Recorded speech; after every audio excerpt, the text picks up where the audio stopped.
in that moment, I'm being an instructional leader in a non-traditional way because I haven't even visited the classroom yet.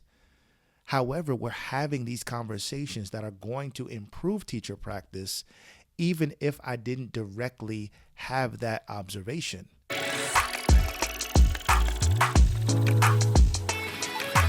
What's going on, aspiring school leader? I am Dr. Donovan Smalls II, and welcome to Beyond the Classroom. I help aspiring school leaders navigate interpersonal and organizational complexities for greater instructional impact.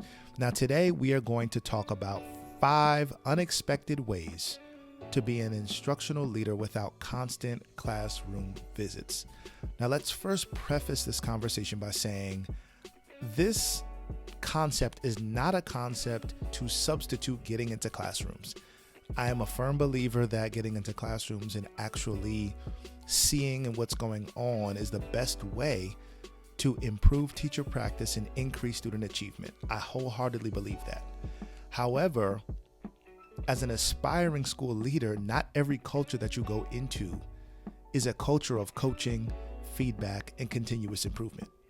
Not every culture that you go into is a culture of constant walkthroughs and instructional rounds outside of the traditional classroom observations that you have been assigned to conduct. Not every environment is built for that. Not every environment has that type of culture. And so what do you do if you are going into an environment, you're going into a culture where that's just not the norm, right? Because that does actually exist. And I don't think that we acknowledge that. I think that there's a disconnect between teacher education programs and education administration programs. Because when you are a teacher, when you're striving to be a teacher, you're not actually taught that your supervisor should be in your classroom frequently, not necessarily to have an I gotcha moment, but to actually support your teaching that's ultimately going to drive positive student outcomes. You're not taught that. But then when you're striving to become an administrator or a school leader, you are in these programs that are communicating to you that as an instructional leader, you need to constantly be in classrooms. So there's the disconnect sometimes. And then the culture that you go into when you secure that first position might not actually be a culture of instructional leadership in the traditional way. And so what do? And I don't think that just because you might be going into an environment that does not have an instructional leadership mindset, right? That's not the norm. I don't think that that should be a substitute for actually being an instructional leader. I still think that you need to find ways to increase student outcomes, to help and develop and to support teachers. I think that that's extremely important because your primary responsibility is going to be instructional leadership, but you still can find ways to do it in non-traditional ways.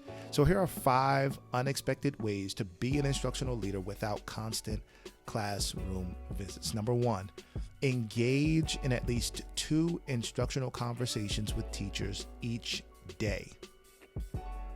Use these dialogues to discuss teaching strategies, challenges, and successes, because overall you're going to indirectly affect teaching practice just by having these instructional conversations. So for example, the other day I had a conversation with one of our teachers and we were talking about some of the things that were going on in the classroom, right? Some of the lessons that he was teaching.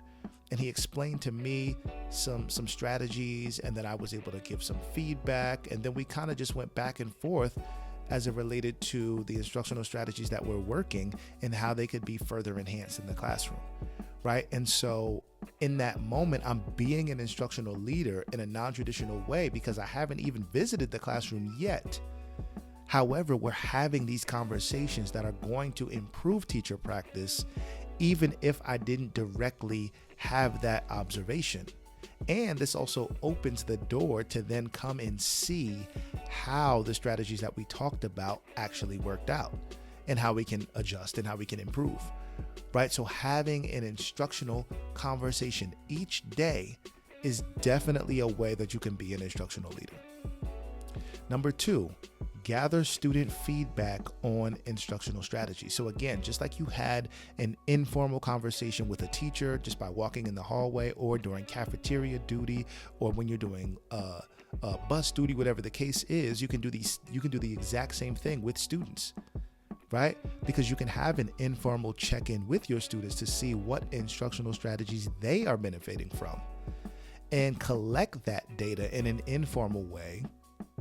So then you can bring that back to your team and figure out what professional development strategies need to be put in place to further enhance what's happening in the classroom.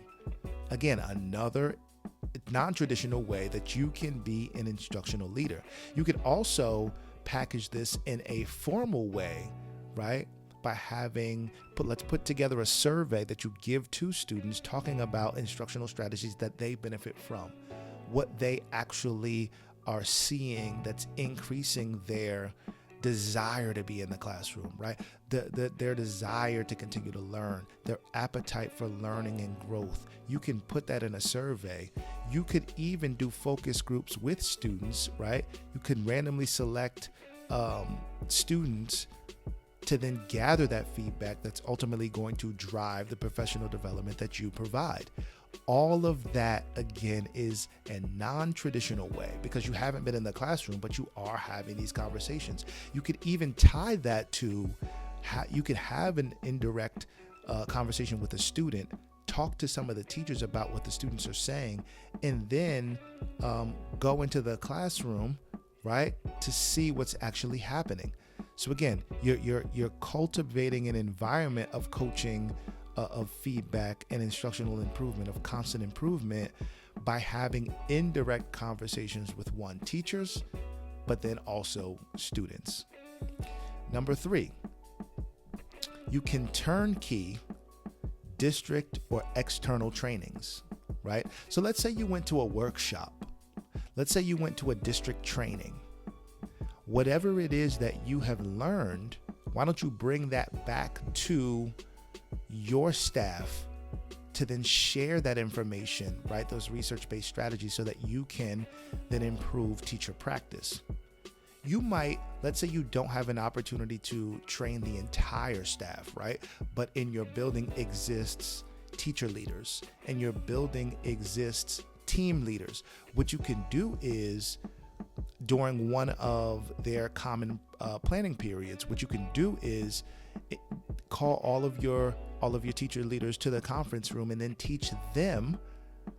You could teach them these different instructional strategies, and you're actually implementing instructional leadership by teaching them the strategies, but you're also demonstrating what instructional leadership looks like, because then they can go back to their teachers that they lead and then implement those strategies as well, right? So you just have gotten some information from at the district level, or from an external workshop that you've attended.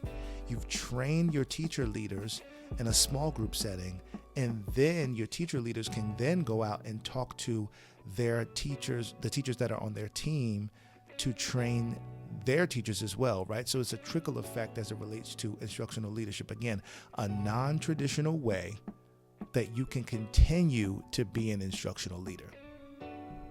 Number 4, you can host instructional book studies or learning communities. So during my second year as a school leader, I was able to lead a book study on Dr. Zaretta Hammond's book, Culturally Responsive Teaching in the Brain. And so we were able to pull research-based strategies from her texts, and then talk to teachers, have a roundtable discussion, put them in small groups, read through some of the text, right? And talk about practical strategies that they use in the classroom currently that connects with the book, but then also we can pull from the book to then bring that back into the classroom, right? Again, a non-traditional way that we're being instructional leaders, but we're using research-based strategies. We're still being instructional leaders. We're not making excuses, but we're figuring out ways that we can still drive teaching and learning forward. Number 5, lead data-driven instructional reviews. So as an aspiring leader, once you secure your first school leadership position, you might have an opportunity to then lead a data team. And even if you don't, you can create environments where you are meeting with teachers during their common planning period to talk about students who have, let's say, D's and F's, right?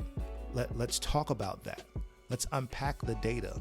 What intervention strategies can we implement to improve student achievement in those particular areas, right? And on the other end of that, we could also look at our high flyers. We can look at what type of enrichment do we need to provide them so that they can also be challenged and that they can get better as students, right? Because sometimes we focus so much on our students who are underperforming that our overachievers aren't getting the attention that they need, right? And so we can look at the data as it relates to our D's and F's. We can pull a report from whatever system that you use, whether it's Genesis, whether it's PowerSchool, whatever system that you use. We can use that particular data to then drive the practice that we are going to implement, right? So again, we're not making excuses. We're not using these strategies as a substitute to get into classrooms. But we are saying that we need to be able to read the room, because the environment that you're going into might not have a culture of instructional leadership. And let's be honest, when you're new, you're non-tenured. So that's not to say that we're not striving to change the culture. We're not striving to have a culture of coaching and feedback. We are doing those things, but these situations are nuanced, and we do have to do it in a way that's incremental as opposed to coming in with our own agenda, right? We do, in a sense, have to kind of acquiesce to the environment that we're going into to then ultimately create the change that we need to make, right? If we do it little by little, we can create the ripple effect that creates a culture that we're ultimately looking for. But trying to do it right away might not always be the best strategy. But again, no excuses. We're figuring out strategies. We're using non-traditional ways to continue to be instructional leaders. And then once you've gotten into the environment and you're creating these cultures, these 5 areas that we talked about, these 5 things that we can do to still be instructional leaders, are only going to further enhance what it is that you're currently doing as a school leader. So again, we talked about 5 unexpected ways to be an instructional leader without constant classroom visits. Number 1, engage in at least 2 instructional conversations with teachers each day. Number 2, gather student feedback on instructional strategies by having those informal conversations with them. Number 3, turnkey district or external trainings or workshops that you may have attended. Number 4, host instructional book studies or learning communities. Number 5, lead data-driven instructional reviews. Again, I hope this video added value, and if it did, share it with somebody else. Don't forget to like this video and subscribe. But before we go, I'd love to hear one unexpected way that you can be an instructional leader without constant classroom visits. What do you think? What are some things that you are thinking about in terms of how you can be an instructional leader, even if you're not going into an environment where that is the norm? I'm going to be looking out for your comment.